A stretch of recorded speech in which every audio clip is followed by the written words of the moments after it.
سوال: تجوید کیا ہے؟ جواب: سبھی الفاظ کو صحیح طریقے سے ادا کرنا اور پڑھنا تجوید کہلاتا ہے۔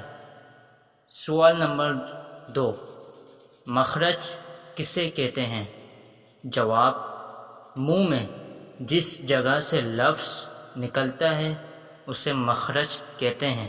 17 مخرج سے باہر آتے ہیں اور عربی میں 29 الفاظ ہیں۔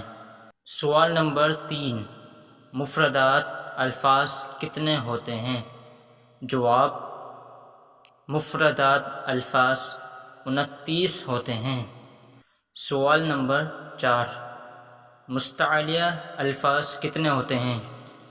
جواب: مستعلیہ الفاظ 7 ہیں اور یہ نیچے ہیں: خ، صاد، ضاد، ط، ظ، غین، قاف۔ مستعلیہ الفاظوں کو کیسے ادا کیا جاتا ہے اور اس کی اکٹھی شکل کیا ہے؟